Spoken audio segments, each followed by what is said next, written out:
Trav's not a beer guy. Just a Dr. Pepper. It's a diet Dr. Pepper for the record. Diet Dr. Pepper. Yes, sir. See that in the video version? We got the diet Dr. Pepper right there. I got nothing but the best here. Yeah. Trav cares about his body. It's weird, dude. Yeah. All right, we're trying to lose weight here, and it's tough, man. It's tough being a big dude, and eating a lot of calories and then starving. Well, you're trying to lose, yeah? Yeah, we're down 9. We're down 9 pounds. We got 5 more to go to the goal, and then we're done. Then we can stop losing weight. Fat camp is complete. Trav's sneaky tall as hell. He's like 6'5". Yes. Yeah. So when he says he's losing weight, he's going down. What do you go down to? Like 205 or something? Yeah, I was like really thin. Yeah, I was like 222, 223 at the end of the season, and I'm 214 right now as of this morning. And the goal is 210, 205. We're feeling lucky, like Google search, we're feeling lucky, but that's the setup right now. But speaking of diets, yeah, oh my god, we actually have a sauna in the apartment. Yeah, it's awesome. But anyway, our guest today, we have the LiverKing on, which is awesome. It was really tough to get him on. We had a couple of cancellations and whatnot, but Strauss Mann, the LiverKing of Sweden, and it's actually San Jose now. San Jose's LiverKing is joining us. Welcome to the podcast, episode 65. Go. Thanks for having me. Excited to be here. Cheers. It is Appreciate awesome to have you, my friend. Coming on. Yeah, here's a little interesting story for those that listen. A lot of people asked after the Matt Murray episode, Trav, how do you guys get guests? Well, a lot of cancellations. Strauss, how many times have we canceled and rescheduled this podcast? Got to be at least close to 10 by now, no? Yeah, I don't even want to think about it, but yeah, probably at least 5. It's all right. With 3 of us, different time zones, change of schedule, it's been kind of tough, but we're here. Well, you've been going like a new wedding every weekend, no? No, first wedding was this weekend, but now wedding season's beginning. That's what I'm realizing at 23 already. Really? It's about to be weddings for the next 10 years because, every hockey player, it's just you only have that 2-3 month span. You can have a wedding, and most people want weddings in the summer anyways. And so, yeah, it's gonna be a lot, but good times. Are a lot of your friends getting married already? My best buddy from Sweden just got married this past week. And then other than that, a couple cousins and family friend this summer. But I'm realizing soon there's going to be probably a lot of ex-teammates and current teammates. So, well, yeah, with college, because like half the team is like 33 years old now, they all get married right after. So it's and now with the COVID years, they graduate at they literally graduate at 26. So it's like prime time for marriage. Personally, I have not. I still haven't been to a wedding. Only one or two of my teammates at Maine got married like right after college. But other than that, we haven't had too many. So maybe one of my friends will invite me to their wedding if they get married. That'd be sick. Never been to a wedding? No, I had never. I probably still have time from the Michigan guys though, because those guys all arrive at 17 and leave by the time they're 19. So yeah, that won't be an issue. Yeah, they're like 10 years down the line. They got time. Literally. Yeah, but they're high picks. It might even be a little longer, no? But hey, it's actually becoming the norm now to get married a little later. So it might be later. But Trav, no, I have not been to a wedding. I had one opportunity, my cousin, and he did it during hockey season. So I just couldn't go, and there was no hard feelings. But now we don't talk. So that's tough. clearly was hard feelings. Yeah. No hard feelings except the feelings that were very hard. Yeah, we don't. It's dark. So, yeah. Anyways, why are we calling him the LiverKing, Trav? I'm kind of curious. I'm sure the crowd, the fans, are curious why you're calling him the LiverKing. Yeah, so we'll back things up a little bit. So if you've been living under a rock, you don't listen to Joe Rogan or Logan Paul or anything. The LiverKing basically is a dude who is ripped, lives a carnivore diet, but he doesn't cook. So he eats raw meat, livers, hearts, anything. He says if you got a weak heart, have a rhino heart. You got some weak legs, you want to strengthen the calves, eat a lamb shank, that kind of stuff. And he's kind of gone viral for it. Yeah, very interesting. And our guest today, I busted him on a social media the other day. He was posting about eating kidneys and livers and all that kind of stuff. And I thought, wow, okay. This guy is the Liver King of San Jose. The Sliver King, the San Jose Liver King. And maybe our guest can explain it for us instead of me, because I don't understand. Yeah, I mean, for me, diet's been a big thing in my career. Kind of jump-started my career when I was in high school. I got really into eating healthy, and it got me in better shape, made me feel better. But since then, I've really taken an interest in it, and I follow those people, LiverKing and Carnivore MD type guys that love kind of tracing it back to our roots, like eating like our ancestors did. And I mean, I do a lot of things, not only eat like that, but try and sleep like that, like wear my blue light glasses before bed, because ancestors didn't have electronics in front of them and all that stuff that kind of just, when you think about it, makes sense. But one of them is that when our ancestors were eating meat, they didn't just have the steak or the ground beef. They had the whole animal, and it's supposed to be kind of nature's multivitamin, and I definitely feel a lot better when I eat it.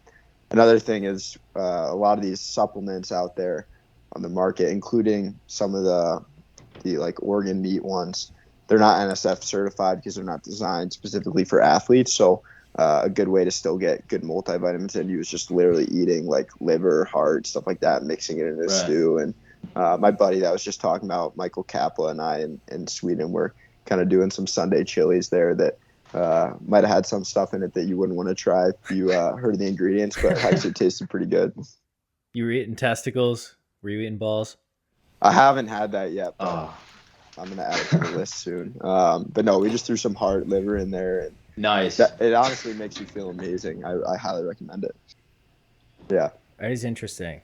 That, but you're cooking it, though. It's not raw. Yeah, I was going to ask that. Yeah. I have always cooked it all, but these guys, like the LiverKing, if you've ever seen his page, he'll just do it raw. And I haven't done it because of these guys. I happen to come across like the LiverKing, and it's kind of an inside joke. If you've seen his Instagram, it's pretty absurd. But yeah, I just, from the person I use for nutrition, she's always been about that stuff. So it's something I've done for a little bit here. So yeah, I guess you saying it like in that you cook it makes so much more sense than eating it raw. That part where he eats it raw just bugs me out. Like, we've told our whole lives to not eat raw meat, of how like unhealthy it is. Thinking about it, if we're talking about ancestors and everything, they probably didn't cook everything through. So yeah, you're probably right. I feel like they had the little sticks over the fire. You know, they were like, yeah, that's exactly what we're picturing, right? Like those bonfires probably burned. But who knows? Not me. But you live by it though. You think it helps? Like, you feel more energy? Yeah, I definitely think it helps. I definitely feel better. I know there's times, like I just went to Finland for a month and didn't have any of that stuff while I was out there. And obviously there's probably a million things that I was doing differently out there that could have made me feel a little bit worse, or not 100%. But I do know when I got back and started adding that stuff back in, I felt a lot better. Yeah. Well, I'm gonna have to try a few hearts after this podcast. Cup of Joe, get her in you. Cooked up livers, liver mousse, get her in you. Here's a question for you. Take us through your diet today. Breakfast, lunch, dinner, coffees, drinks, foods, everything. Like, what have you eaten today? Take us through the whole nutritional guide for, what is today? June 13th. June 13th. So today I woke up, had I think 5 sunny side up eggs. Ooh, yeah. Oh, yeah. So I have in there maybe a little avocado. I have these sweet potato chips that I love from Thrive Market. Did some strawberries and honey, and went to my workout. Got home, had burger and sausage that I got from the farmer's market yesterday in Chicago. Bun, lettuce wrap burger, or just straight up patty and cheese? Just the patty, and no bun. I kind of just like the meat, and then actually did a little cheese from that farmer's market, and a little asparagus, and anything else, I don't know. I think that's about it for lunch. And then I haven't had dinner yet, but I'll probably cook something up similar, maybe a steak. I've been really liking going to the farmer's markets and stuff. It's pretty cool to get the local meat, and I don't know, it's cool. I was telling my girlfriend the other day, like, when you buy something from there, it's pretty nice to like see the farmer's face, like how you feel like you're really supporting them, where today I feel like everything's so separated. We just go to the store, we don't see anything. Don't know where it really came from, and I don't know. There's a little bit of power in that, and makes eating it, I think, a little bit better. Yeah, I mean, you go to Walmart yesterday where the steaks came from. They're like, dude, I Yeah. get paid $8.50 an hour. Like, I don't care. Sorry, dude. You go to the farmer and he's excited to answer every question. Like, what did this cow have for dinner? Oh, well, actually, he was alive last week. Actually, he had a great diet. He was I'll my tell you cow. this. His name was Chuck. He was a good cow. You ask one question like, "Oh, it is grass fed," and you get like 10 answers. Not only are they grass fed, but they're out in the sun all day, and in the winter when they can't be on the grass, they get this and that. And I'm like, all right, nice. I feel like they like Yeah. that. They yeah. Once you ask them a question, they're like, "Oh, someone's interested." Like they love answering. For sure. And I think those type of people are usually at the farmers market, the ones that want all the answers to that. And Yeah. Yeah. I'm honestly one of those people, but sometimes I'm like, all right, you sold me it. Yes, it's grass fed. Yeah. Well, no, now correct me if you think I'm wrong here. Society in general, like people in general are bred nowadays to you go to the grocery store, which is the Walmart, the Superstore, I guess Save on Foods, the Whole Foods and whatnot in the U.S., and you buy everything at the grocery store. And like, there's no questions asked. You just pick the meat off the shelf. But people who I guess want more answers, they have questions that they want answered. They want to know what's going on in their body. They go to the farmer's market. They go to the butcher. Go to other sources that are not just a semi truck bringing in prepackaged frozen meats. True or false? Yeah, for sure. I think there's today's day and age, like you really have to push away from the norm if you really want to take care of your body. Just because in our society, it's kind of, I don't want to say half-assed, but it is a bit. If you're just kind of going along with whatever and whatever's at restaurants or whatever looks good on the shelves at the grocery store, you're probably not going to be as healthy as you want to be. Especially in America, that's actually one thing I learned from going overseas is like Swedes and Finns, they can get away with just doing what everyone does because everything's pretty like healthy. Obviously, maybe they're not having their organ meats and stuff and going that far, but if they go by what everyone else is doing, they're going to be pretty healthy people. But in the U.S., with all the fast food and the GMOs and everything like that, it's you kind of got to push away from the norm. So yeah, farmers markets, things like that are good, but it can also be tough because you need to know so much and inform yourself so much. You can kind of get in your own head about it a bit, and that's not healthy either. So Here's a question for you. You love the grass-fed beef. How do you take your steak? oh, rare. What? Oh, okay. We're going rare. Okay, Nice. we both like it moving. That's what I like. Okay, what kind of cut? Give me your three Both like top it cuts. moving. 3 top cuts, I'd say ribeye, Yeah, strip, and hanger steak. we should hang out more often. I really We think should hang out more often. I think. Go think for we a have- we steak, have, you two. Are you paying? Oh, buddy, listen. I'm going to give you listen. I want everybody, if you're listening on the audio version, Spotify, Apple, Google, Stitcher, I want you to pull over in the car, stop what you're doing, and listen. If you're on the YouTube video version, I want you to turn the brightness up. I want you to pay attention here, okay? Here's the deal. There is this fad in the world about barbecuing and grilling, and every dad loves it. They like to fire up the barbecue. Honey, get me a beer. They like to have a good time outdoors. It is overrated. There is nothing magical about barbecuing outside in a barbecue. You burn the food. You don't actually do anything. And here's the thing: if you actually were to barbecue on a real like a coal grill, okay, it'd be all right. But you're on a gas grill. There's like, I can't even begin to break that down. Cooking it in the pan, you get it hot. I usually let it rock at about 5.5, 6. Preheat it for about 7 to 8 minutes. A little bit of butter, salt, pepper. Boom. Color on both sides. I want that thing moving. I want to have a conversation with it when it's on the plate. And let's eat. Let's have a good time. Yeah, I can't That's- really respond to that. That was a passion. good sell, but I don't know. I was about to say I love it on the grill, but Oh, Yeah, oh, no, that's stupid, man. Don't eat. that's tough. I'm sorry. You know what? Maybe we shouldn't hang out. Yeah, Okay. Trav does not cook it on the grill. That is bad. Well, why don't we take But my foot out of my mouth? Let's get to some hold viewers on, of the week. hold How on. about that? I do have a few questions more about the thing. I want to know like the most exotic meats that you've eaten. Okay. I don't know if I'm gonna impress you with that. I mean, I don't know. I eat a good amount of lamb, beef, bison. I'm sure I've had something else, but That's pretty good though. I had elk. I had elk in Venice a couple of times. okay. I don't know if I've had elk. I've definitely heard of it. It's very lean. because I've had so much meat in the past couple of years. It's very lean. It's like if you ate a good steak, like our typical steak comes from cow, it's very tasty. It's like it's very fattening, obviously, but if you eat like elk, it's like you can just taste how much less fat is on there. It's like dense in a way. It's very interesting. And Joe Rogan preaches about that. How if you eat an elk, if you look up elks on the internet, they look jacked, and if you eat an elk, you'll turn into an elk. And apparently that's apparently that's good. Yeah, I actually on that point, I actually did have reindeer this year. Reindeer. Swedish reindeer sausage. Yeah, reindeer. That's big in Sweden for sure. Had it a couple times. I had moose this year. I can't believe I forgot these, but Yeah, these are good. in northern Sweden, yeah, I totally. At a certain point, it all tastes like pretty similar. There's a little bit of difference, but everyone expects these things to taste so different because you never heard of them. But then then you're like, all right, that's basically beef. Yeah, we eat cows at the end of the day, and cows are, if you really think about it, a cow does not look very attractive. Like if you look at it, it's all the same. It's meat. Meat's meat. It has like slight taste differences, right? Exactly. So there was actually a tornado warning where I'm at right now in Chicago. Nice. I think I'm gonna head down to the basement. Yeah. No, hide. I'm gonna try and play this cool, but you're gonna get a full tour there. Where are you right now? Did you say? I'm in Chicago, like Old Town Chicago. Yeah, there's some good tornado warnings there. Good like middle America. Well, on the bright side, you won't be able to fire up the barbecue and grill a steak, I guess. Yeah, this might delay my dinner tonight. What, bunker. Give us the tour. Give us the tour. Where are we going to? I don't know if I'm allowed. This is my girlfriend's place, and I was gonna say what brings you to Chicago? Is that just because of your girlfriend? Are you visiting?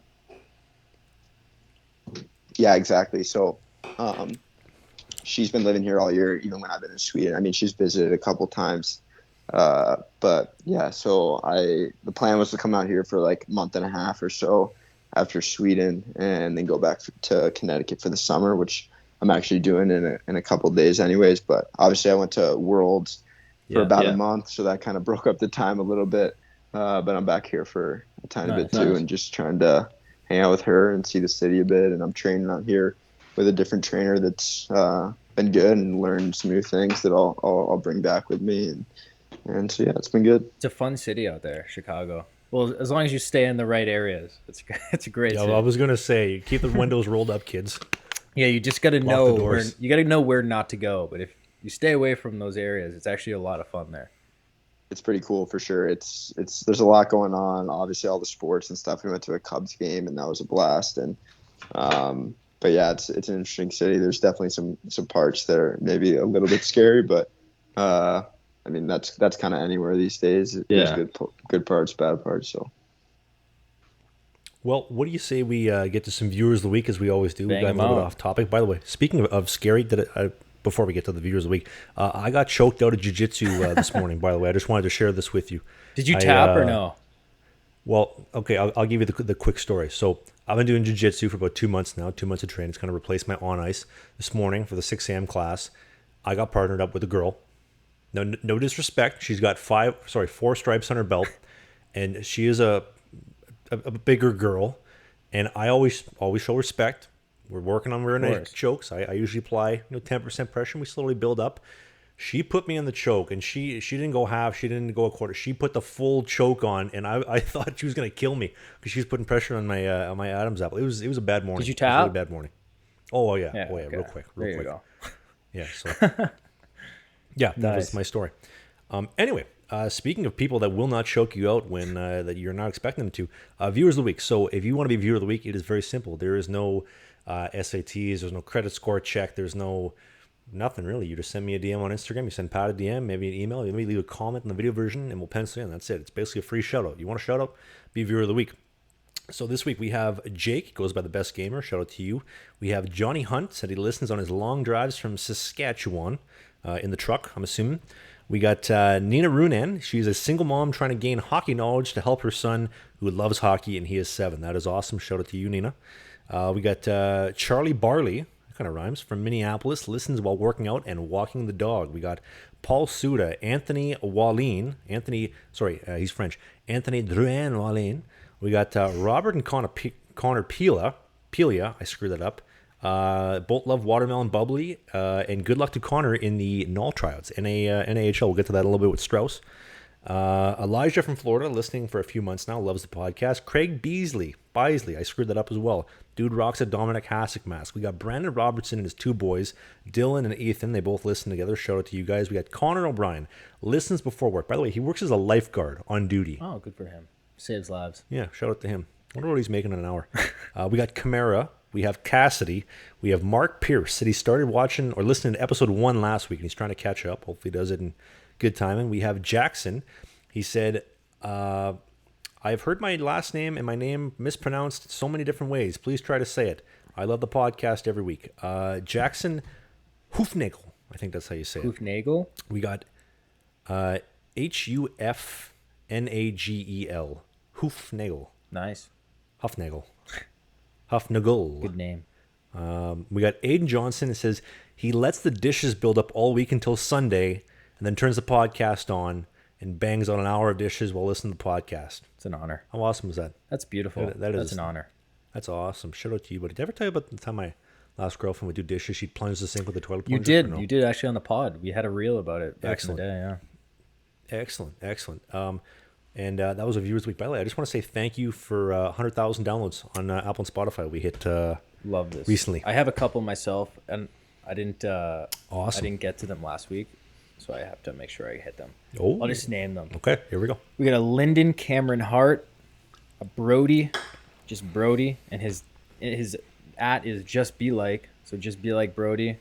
Then we got an Abby Wayne, a female viewer. How about that, Trav? Another female viewer. Pat, Abby was last week, remember? She DM'd us both. Good cut. Okay, but I didn't get to say mine last week because this. Oh, yes, because Sorry. we kept going after, and I didn't get. So Denim Kitsch, Charlie Bagley, and that's all I have. So shout out to you guys. Appreciate you all for tuning in. Anyways, back to the show. Back to the scheduled program, and we have our guest Strauss Mann, the LiverKing of Sweden, the SliverKing as we're calling him, the San Jose, the newly signed San Jose goaltender. First off, congrats on that, man. It's been kind of crazy. You know what? So for those that don't know, I probably shouldn't explain. I should let Strauss do it. But played 3 years at Michigan, University of Michigan, NCAA. Lit it up. Went this season to Skellefteå in Sweden. Kind of an untraditional route for a guy in the NCAA to go over to Sweden. I was so excited to watch him play live. Did not disappoint. Although, maybe you weren't the happiest with the game over our DM conversations, but I thought you looked great. Very entertaining. And then you signed the deal with San Jose. How unreal is that? That is unreal. Yeah, it's been a crazy journey at this point for sure. I wouldn't trade it for anything. I also can't say I crafted it up on purpose this way, but stuff kind of works out sometimes, and it's definitely given me a lot more faith in the process. That it has worked out like this. And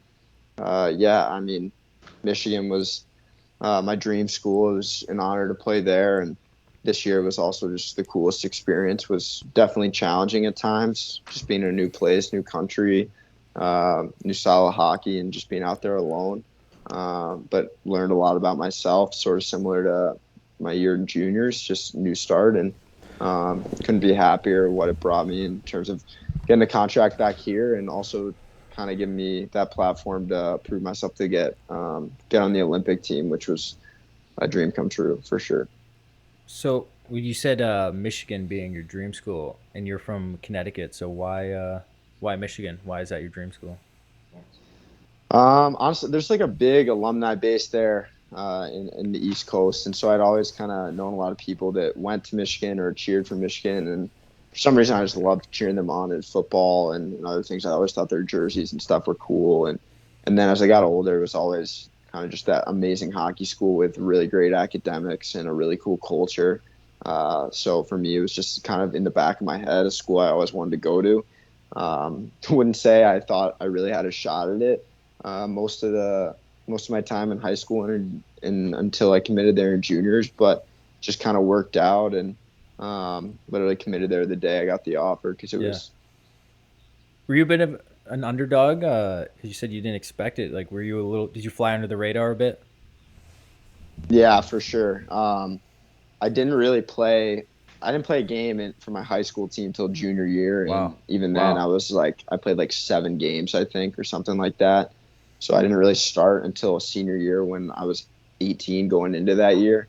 Damn. Yeah, I just was never really like a highly rated prospect or anything like that. And I had a pretty good senior year and then won nationals with U18 split season team, mid Fairfield that year in Pittsburgh. And then some USHL teams saw me out of that and got a couple tryouts and made Fargo and then committed to Michigan the next fall. So it was kind of a crazy upward trajectory in that 1 year or 2 years. And since then, it's been a cool journey as well. I'm curious though. You mentioned you didn't play a game in high school until junior year. So, what flipped the switch for you to go from playing no games to committed D1 in such a short period of time? I mean, first off, I'd just say like I didn't really have the opportunity just because there were some good goalies ahead of me. And again, I wasn't like a highly rated prospect. I was undersized. I was probably 5'3" when I was a freshman in high school. So I don't think people looked at me as like a goalie that could step in and play right away. And then also for me, I think after my sophomore year, I kind of took a good hard look in the mirror and kind of made a mental decision that I really wanted to go all in and do this thing and try and go D1. And over time, over the course of a couple of years, that started to pay off. And I think my coaches and teammates started to see that I was definitely capable of playing and taking that role and taking the team to the level they wanted to get to. So yeah, it was a couple things, but I think the biggest thing was I just kept staying ready for my opportunity and kept trying to get better because honestly, those years when I didn't play were just a great opportunity to keep practicing, working on good habits when maybe the guys that play a lot of games at that age slack off a little bit in practice because they think the games are the only thing that matter. And so, yeah, when I got my opportunity, I felt like I was not only ready, but over ready, and it definitely paid off. That's sweet. So give me some examples though. Like you're talking about like getting better, finding that opportunity. Give me some details, like some things that you were working on at that point in time. At that time, I mean, I already talked about the diet was kind of the thing that jump started things for me. I was a little bit out of shape and stuff, and my goalie coach, Steve Valiquette, was always on me to get every advantage I could. So that was a big thing that I got, and I went to a new gym that I still train at today, and they helped me with that diet and helped me dial in my body and everything. And from there, I was just kind of looking for every competitive advantage. And then also on the ice, working with Steve, like I was just saying, he really took my game to the next level. We were working on a lot of head trajectory stuff and tracking stuff that's now pretty big in the league, but was pretty new at the time. And I felt like I really got a good foundation for myself, especially as a smaller guy. I learned patience and all that. That's definitely still paying off for me as I'm a little bit taller, obviously not a huge guy, but maybe not 5'3" anymore. And yeah, so Helps. yeah, I was just kind of always looking for every edge, and I'm always a believer. It's not as much what, but it's how. And once you kind of flip that switch and decide to go all in on something, then the answers will kind of come to you. And it can be different for anyone. For me, my diet helped, and tracking and head trajectory were great. But for another guy, it could be something completely different. Yeah. So glass is half full. You just Positive attitude. I'm gonna get there. It's just a matter of how am I gonna do it? Right. I'm gonna get there, but it's just a matter of how. So Yeah, you have that growth mindset. I think you're always asking questions. You're always seeking out new people and talking to your teammates about what works for them. Then you're going to get the answers you need eventually. It's just a matter of when. I like that mentality that you kind of have there. I think there's a lot of people that would be in your position that would struggle with that. So like you're an undersized guy. I love a good underdog story. This is great. But like, so you're an undersized kid. Same. And you're not really getting much love because like goalies have to be big really. And it's like people might not be giving you the opportunity that you think you deserve. So how like mentally in that position, because a lot of kids are probably in the same position, they just kind of call it quits. Like, oh, I'm not good enough. They said I'm not good enough. What was your like mentality like if when someone told you like no or you weren't getting attention? How did you keep going? I don't know. A lot of people go with the like prove people wrong mentality. Like I'm better than this. I can do it, proving everyone wrong. And while that is fun, kind of, I was always, I don't know, I was always motivated by proving people right. Like I was saying, Steve Valiquette, he always believed in me, like because I was putting in the work every day. And like we had guys like Patrick Sharp come shoot at me or Calvin DeHaan just because they were around the area like randomly at the time. And I was really holding my own. And things like that, like they really kept me believing, okay, like if I can like just logically, I'm a pretty like logical guy. Just okay, like I played with Patrick Sharp today. He's got one of the best shots in the league and I really did well. Like, okay, maybe I can play D1, and just like continuing to pick up on little things like that give you faith.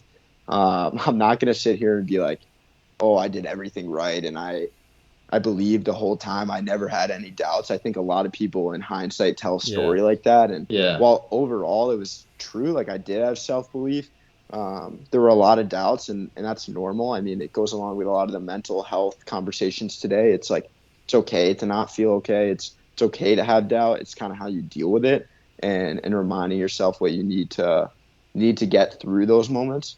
And so, yeah, I just had enough people that believed in me that I felt good kind of progressing. And I also felt like I had nothing to lose in a way, because people were always telling me like, oh, don't go to juniors, just play D3 hockey or something. Like it's the safe route. You go to a great academic school, because there's some great D3 programs in our area where I grew up. And I was kind of like, so what if I go to juniors and I fail?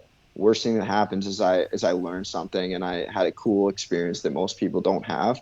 Where I think too many people look at things as failures or successes, when everything's really just like an opportunity to learn. That's still how I approach everything today, is just trying to grow. I play hockey to grow and to like learn about myself as a person. And as you know, Trav, it's like, what better way to do that than the goalie position? It's insane. It tests you mentally so much. And so, yeah, I think the biggest thing is just setting your goals and knowing why you want to do it, instead of like as much where you want to go, but just what motivates you to get there and what you want to learn in the process. Because if it's all about growing as a person, you really can't go wrong when you follow your dreams. Yeah, that's great. That's awesome. That's I think it's so important too, if you're that like guy who does believe in someone like you. So like how long like of a ways that can go if they just verbalize that to you. Like how good it like feels if someone says like, hey, I do believe in you. It's like that just belief can go so far. So it's like, if you are that guy, like don't be afraid to speak up.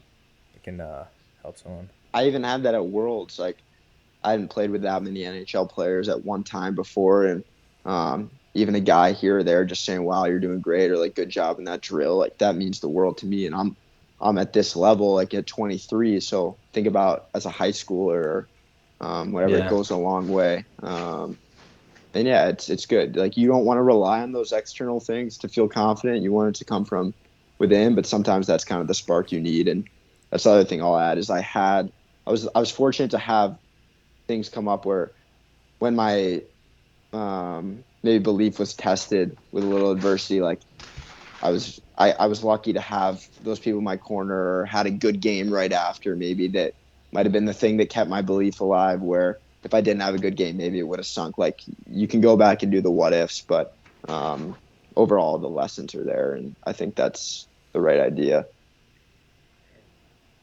There's so many good nuggets in there, dude. Like, Yeah. to, like, I guess one question that comes to mind for me, as a shorter guy, I'm curious. Obviously, like you have to play a lot different than most guys in today's game, and I saw that on display firsthand, like watching you play live, and it was a treat to watch, because like I feel like your skating has got to be like some of the best skating I've seen out there. I'll be honest, like from the footage I got from the warm ups, I went back home and I'm looking at it. I'm like, I'm gonna start doing that. I'm gonna implement some of that. Like this stuff looks great. I'm curious, like what changes like maybe you've made to your game to accommodate, maybe I don't want to say compensating, but like just the fact that like you're a smaller guy, you have different strengths to play to and different disadvantages that like other guys would have. Yeah, I think for me the biggest thing was always like starting at the simplest place, which is like put a puck in this position, look at the puck's perspective. How am I going to stop it? Like what makes sense?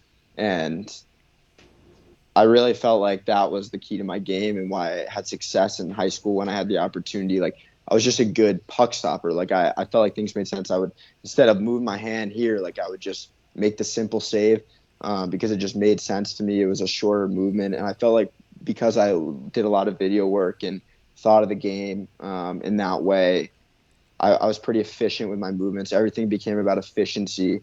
And it's funny now I'm kind of going backwards. I feel like most guys start at the like athleticism, flexibility, and all these crazy things, and now I'm kind of adding that stuff into my game to get to the next level. But for me, it's always been about the little things, just doing the little things the best I can, and not being afraid to jump outside the box and come up with some of my own stuff, whether with my goalie coach or on my own. Like, I feel like a lot of guys now are doing the double shuffle to get across instead of T-push, but that was something I started doing when I was like 15, I'd say, and at that time, no one was doing it, and it just made sense, like, because things don't really start until someone tries it, and there's so many ways to play the position that I think if you're only going by what other guys do, you're selling yourself a little bit short. But there's also a fine line there too, because you don't want to be the only guy in the world doing 10 things, and then maybe you're doing something wrong. Because there is a lot of value in watching the NHL guys, the best guys in the world, do their craft and learn some things from them. You have an idol? You have a guy like you watching, you're like, damn, like I love that guy. Like that's my boy. Like I love watching that guy on TV. I grew up a huge Henrik Lundqvist fan, just being from the area, going to a lot of Rangers games. Really always loved his competitive attitude and just how hard he battled. But I think today I'm just always trying to take little things from different guys. I think of myself as a student of the game, just like looking at the goalie and in zone and other things. And it's cool I can even watch a game back a couple times of an NHL goalie and just pick up on different things each time based on what I'm looking for. Whether I'm looking at their skating or their tracking, just puck playing, whatever it is. So I think there's so much you can do there. I love watching UC Soros and Shesterkin, especially this year. I wasn't the biggest fan of his game when he first came over. I had a lot of questions, I guess, but you can't really argue with his performance. And so now that he's done so well, I've kind of gone back and looked at what he does do so well. And I think I'm going to add a couple things into my game from him that are pretty cool and pretty different if we're talking about that. Just he's done some things differently, and I think a lot of guys are picking up on that and going to maybe start to add a couple things. And that's the biggest thing. Like, it's a big part of why I went to Sweden. It's a different style of hockey. I want to grow my game. Always looking to add things, and just the game's changing, so you got to change too. And I know a lot of the veterans talk about that a lot, is having changed their game over time, but you don't want to wait till you have a bad season to change. You got to always be looking at the new things and where the game's trending. Now, out of curiosity, you mentioned like adding a couple things. Is there anything that comes to mind right now, like things you're going to add, things you're going to change in the next little bit? I'm not going to give away too many of my secrets in case there's some snipers out there watching, but like I said, I'm adding a lot more mobility into my off-season routine stuff, which seems like a no-brainer for a goalie, but for me, I there's only so many things you can do at a time, and for me right now, it's become the big thing of a thing I can really get a lot better at. I feel like I found some new ways, some new techniques to do so, and that's a big thing for me, is just getting a little bit extra ice coverage if I go into the splits or whatnot in desperation. Obviously, you don't want to be there too often. I think a lot of guys go to it too early, but if I can add it in certain situations, that's always a help. And just looking at little things like chest angle and whatnot. By the way, I feel really nails right now because there's literally sirens going on around me in Chicago. I'm like, every time I hear like a burst of wind, I'm like, damn, like, am I about to get hit by a tornado? You're in the basement. You're safe. See, if you're listening right now, you gotta watch the video version. So if you're on Spotify, Apple, Google, like they're great platforms. They're great. Don't get me wrong. You're at the gym, you're maybe mopping the floor, making Sunday lunches. That's great. But the video version, you gotta watch it on YouTube. I promise you. Speaking of, anyway, why don't we do some viewer questions? Some viewer submitted questions. People that watch the podcast or listen to the podcast have a couple questions. Why don't we cap off with that? Sure. Okay. First off, we're going to start off with a question from our super fan, Pat. MEA Arrington, our boy. Yes. He had a question for you, Strauss. He wants to know, are you single? We know the answer is no. He's a taken man. Curious. Your old lady. Name, how old is she? How long you've been together, and what does she do? What's her profession? Tell us something awesome. Yeah, you might as well just give us her social security number while you're at it too. Like, Yeah, and the tax return too. Don't forget about that. I might be single after this episode, but Oh, are you in the doghouse? I'm in the doghouse too right now. if I give all her You can't say information too away, much. Yeah. yeah, exactly. She's a pretty private person, which I respect. But her name is Zoe, and we met at Michigan. She is actually going to be a psychologist, so she's going to grad school in San Francisco, which is not fully a coincidence that it would be in the same area as San Jose, but honestly, partially one, and definitely grateful we'll be in the same area next year. Obviously, a lot of stuff happens in the hockey world, and you can move in a second, but after last year, going long distance will be very nice. And yeah, so what you're saying is she's going to be making a lot of money coming up in the near future. That's awesome. That's awesome. Yeah, mine too. She's going to be making so much money. Ordering some livers and hearts off the dark web, for sure. Yeah, honey, Trevor wants a bag of protein powder. Can you buy the one in the garbage bag and just ship it to him direct? There's like a big duffel bag of protein powder that shows up my door in my mailbox. What kind of questions we got here? This is a little funny one. Cole wants to know, are you tired of being the man? And then he also added ha ha ha at the end because he knew he was funny. Clever. I don't know how to respond to that one, but I will say something that's been brought to my attention pretty recently is the announcers, no matter what country, Sweden in Swedish or in the US or whatever, they always call me by my full name, which is kind of interesting, and I'm not really sure why. They never just say my last name. It sounds like it would be a last name. Strauss Mann.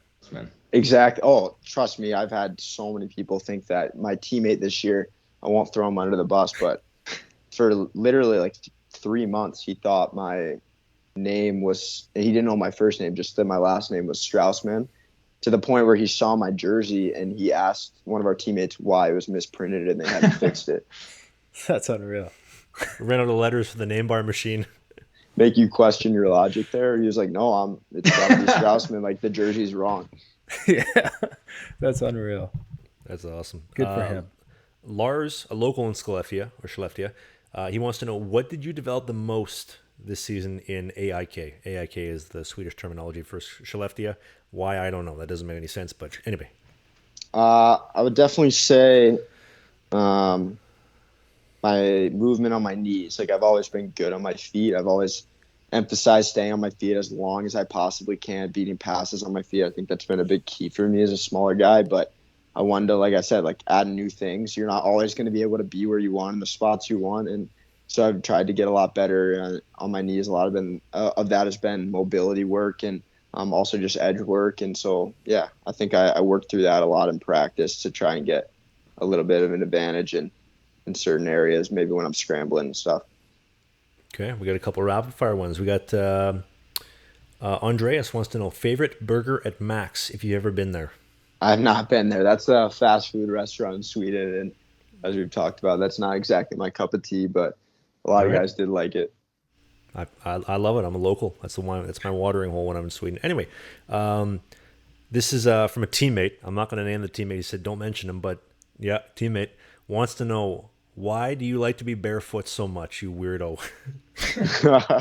I actually don't even know who that is. I got to look at who follows you maybe, but barefoot, again, going back to the roots, it's just kind of where what we did. We're not really supposed to be in shoes all the time with our toes together. I think people underlook the importance of good foot health and how that affects the rest of your body. So I think a lot of the trainers, good trainers, especially that are in hockey, have started to realize that and get guys out of shoes and definitely out of skates for a little bit in the off season to get that foot health back, because it definitely goes all the way up to your hips and stuff. So that's what that's about. There's a guy that you skate with in the summer.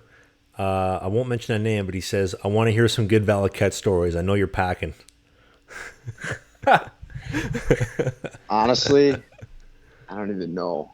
Oh, I don't know if I'm allowed to tell this. Like, we can edit it out, worst case. We can edit it out, worst case. Oh, yeah. But Yeah. one I remember is he said, like, and this is nasty, like, but one year, I wouldn't know what year at all, but one of his teammates, he was coming out of the shower, and obviously in some locker rooms there's showers that are like pretty close to the where guys have skates on and stuff, and one of his teammates actually like stepped on his foot, and they kind of like left his toes dangling. We'll not go into too many details there, but yeah, that was definitely a bad injury for him. But he heard from the coach that the coach brought the guy that stepped on his foot into the into like the coach's office and was like, "Oh, so like you got to be feeling like pretty bad about that. That's pretty terrible, right?" And the guy just responds, honestly, didn't lose any sleep over it.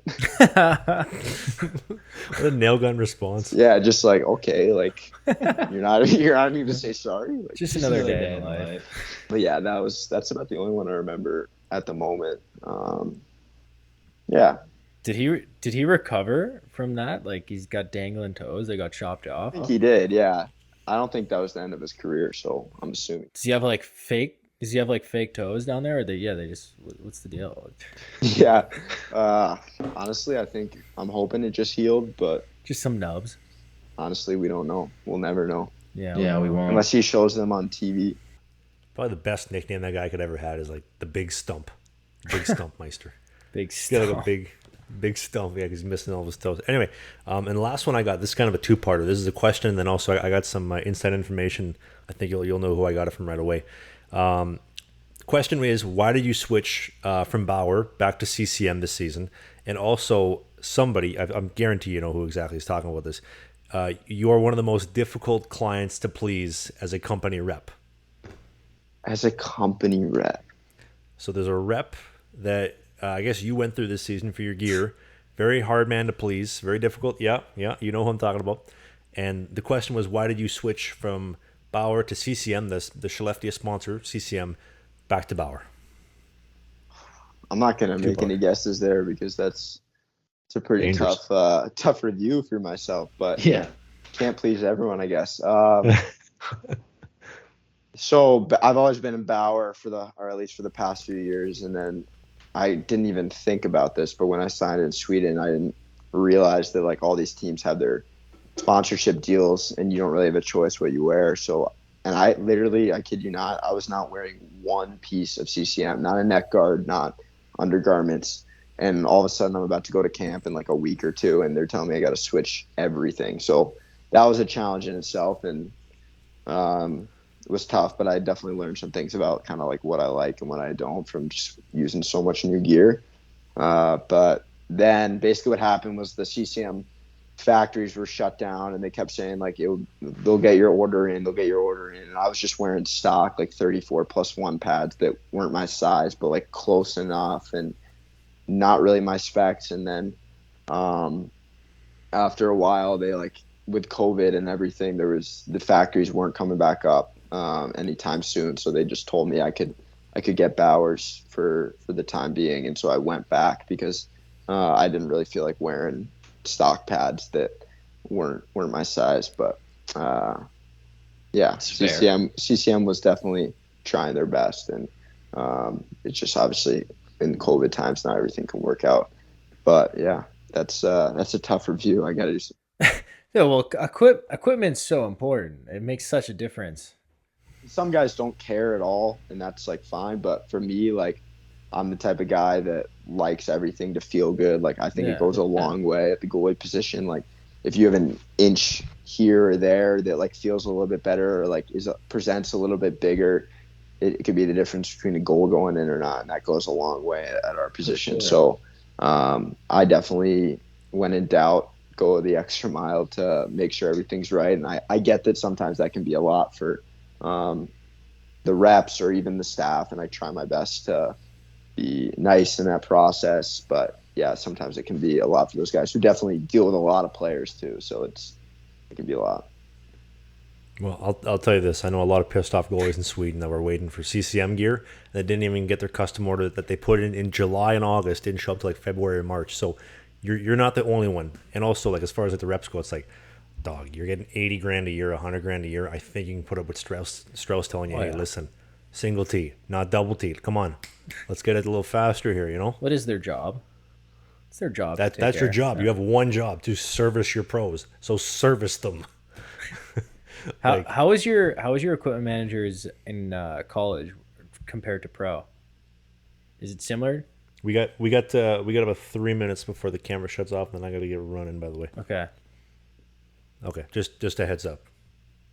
Yeah, I think it's mostly just the person, like guy to guy varies. But in pro, there were two guys in Sweden we had who were awesome, and where at Michigan we had kind of the equipment guy, and then we have the student assistant equipment managers who kind of do some of the busy worker, the lifting and stuff, and the other guys kind of calling the shots. So it's a little bit different in that way, but overall they're all just kind of doing the same type things. Obviously in the NHL it would be a little bit different, I assume. Yeah. Yeah, not too crazy different. Yeah, the only difference was in Sweden it was like all through CCM for the most part, and in college there's a couple more options, or at least in Michigan there was. For sure. Certain guys, I guess, get the options. You're one of the guys. In college? Yeah, because like college have equipment, or at least at like Maine, we were like a warrior team. So like X amount of guys had to use, say, warrior sticks, and then X amount of guys were allowed to use whatever brand they wanted. Was that not similar? I think for goalies it was all like up for grabs. You could do whatever you think wanted. you're Right. But at least at Michigan, I think it varies school to school. You're right, but I think there was a stick thing that. Yeah. But it honestly might have been our coach's contract with Bauer or something that only a couple guys could use CCM. I think that was the case. But goalies, I don't remember running into any issues. I think you're right now that you say it, that goalies get whatever like pad brand they want. It's different with them. They're chilling. The players suffer. The goalie is more important though, so it's all right. That can make or break a team. So It's very fair true. enough. Very important player. I'm impressed, Trav. You're doing your homework. You know all what the reps are saying, what the teammates are saying. What? You know what? I get roasted online for being just this meathead who doesn't know shit. I do my research. I'll tell you this right now. But speaking of research, this podcast, we have a new episode every Sunday at 11 a.m. Eastern, midnight in China, 8 a.m. in Vancouver. The time zones are all over the place, and so am I. That is okay. We'd love to have you out for the next week's episode. I don't know who we're interviewing. We might just not even do an episode. Who knows? But we'd love to have you for it, whoever we have. Our guest, Strauss Mann, give him a follow on Instagram. This guy is the man. He is the real deal. He's the LiverKing of San Jose going out this season. Pat Shea, thank you for doing 65 episodes alongside with me, my co-host. Absolutely. And it has been a privilege and a pleasure to speak to you tonight, whether you're in the car, at home, or if you're Aiden, who is stockpiling the dishes on Sunday night. Final closing words. Or if you're in Chicago in the tornado, Yeah, God bless. Be careful out there. Yes. be careful. See if I make it through. We'll keep you posted Love next it. week on Slangin The Bizkit. See you guys then. I gotta piss like crazy. Holy shit.